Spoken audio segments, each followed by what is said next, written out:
中山南區嘅遠洋天柱二期到底適唔適合香港朋友買呢？大家好，我係專注分析中山樓盤嘅明仔哈。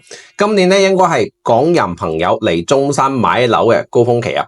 根據中山2026年各大新樓盤嘅成交數據嚟睇咧，從1月份到6月份，中山一共成交住宅加商業14,275套，其中住宅咧9,308套，商業咧4,967套，商業部分分成公寓4,122套，商鋪加埋寫字樓咧一共係845套嘅。咁呢個數據嘅成交當中，港澳人士購買住宅為2,159套，購買商業咧432套嘅，佔全市成交嘅23%。咁呢部分港澳買家所選擇嘅區域咧，主要分成4個板塊，其中咧三鄉加坦洲佔38%，主城區、東區加石岐加西區加南區佔28%，火炬開發區加馬鞍島佔27%嘅。其他鎮區咧佔7%。咁今日同大家所分析嘅樓盤遠洋天柱二期就位於中山主城區南區街道。咁點解有咁多香港買家選擇遠洋天柱呢？我用最核心嘅數據逐條拆解樓盤嘅優缺點，以及俾到香港朋友精準嘅入手建議。記得關注下。咁呢個項目咧就位於東區、石岐、南區三區交匯口，屬於南區街道管理，都係一個中山本地人比較集中嘅區域啦。咁樓盤周邊嘅生活配套咧都算比較齊全嘅，距離天虹商場咧步行10分鐘嘅時間就可以去到嘅啦。咁如果揸車嘅話，5分鐘嘅時間就可以去到，都算比較近嘅。咁天虹咧響南區嚟講都算比較大嘅商場啦。除咗日常購物之外咧，旁邊仲有茶餐廳啦、士多店啦、藥店啦同埋海鮮酒樓啦。周邊嘅住宅小區都算比較多嘅，所以本身咧呢個地方嘅人氣啊都算比較旺。咁如果年紀比較大嘅朋友要定時體檢嘅，旁邊咧都有2間3甲醫院嘅吓，即係人民醫院同埋西區中醫院啦。但係咧，我哋一般中山人咧都會選擇去到西區中醫院嘅，因為冇咁塞車啊嘛。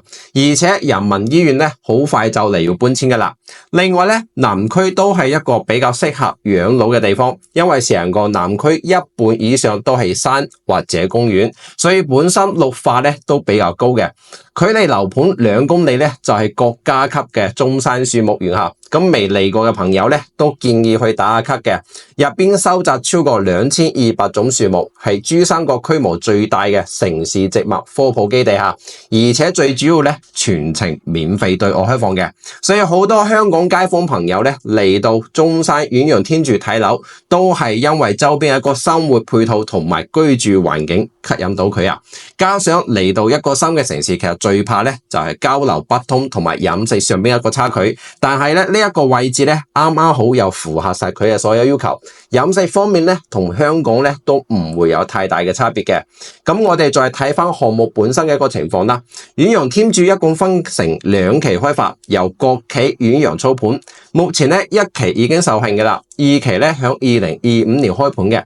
成個項目咧佔地3.9萬平方克，一共開發咧係7棟住宅，打造成咧高端純改善嘅一個住宅小區嘅，內部咧配備私家會所、兒童活動區同埋24小時嘅社區診所。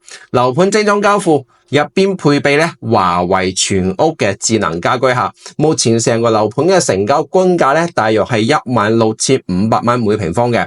咁主力戶型咧分成3種單位，一個係118平方嘅4房2衛，總價180萬到200萬之間。咁呢隻戶型咧亦都係香港街坊朋友選擇最多嘅單位啦。跟住咧係142平方嘅4+1戶型吓，總價咧210萬到230萬區間，比較適合長期養老定居嘅朋友啊，適合人數比較多嘅呢啲街坊朋友啦。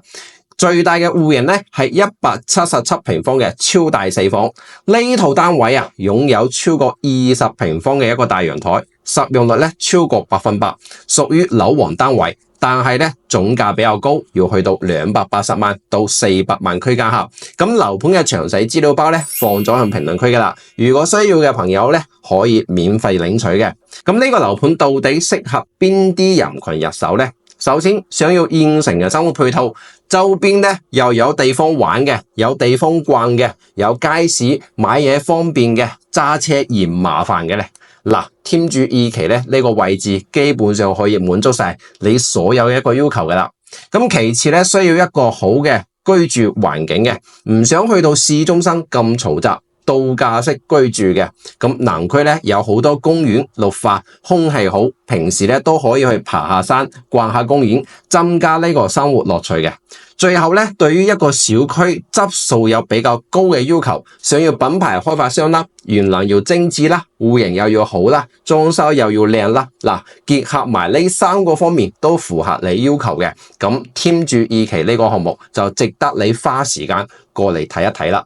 咁喺睇樓之前咧，都要同大家講翻嘅就係，雖然添住二期各方面都還可以，但係咧呢個項目都需要有啲方面嘅問題提醒大家要留意翻嘅一個缺點啦。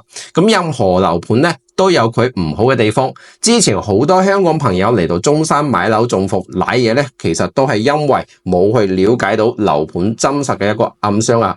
咁明仔咧同大家講咁多，都係希望可以喺節目當中俾到大家清晰客觀嘅建議同埋分析嘅，都可以幫大家慳翻少少嘅時間。咁大家都可以支持下明仔嘅呢一個賬號啦。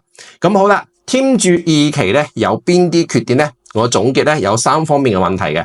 第一咧就係呢個位置嘅發展啊，基本上已經去到盡頭嘅啦。未來咧都冇新嘅土地可以開發嘅。中山目前有發展潛力嘅區域咧就只有2個，一個咧係東區同埋石岐嘅旗江新城總部區，另一個咧就係零星板塊嘅馬鞍島峽。咁呢2個潛力股咧，距離添住二期都算比較遠嘅，所以樓盤所在嘅位置咧，好難吸收到城市未來發展嘅紅利。換句話嚟講咧，想要搏未來升值嘅朋友，我勸你咧就冷靜啦。第二個缺點咧就係樓盤嘅溢價比較高嚇，同片區目前新樓盤在售嘅均價咧，大約係12000蚊每平方，而添住二期整體嘅均價咧都要去到16000蚊噶啦，溢價咧超過4000蚊每平方嘅。咁按照最細則嘅單位116方嚟計算，總價相差成45萬嘅嚇。咁呢個價差能唔能夠響成個樓盤進入二手房嘅時候保持住呢個價差咧？咁呢個問題值得大家去思考嘅。基於我對中山樓市嘅了解，以及添住一期二手房交易嘅數據嚟睇咧，目前一期嘅二手成交價格相比當其時新房買入嘅時候，起碼蝕成10%嘅。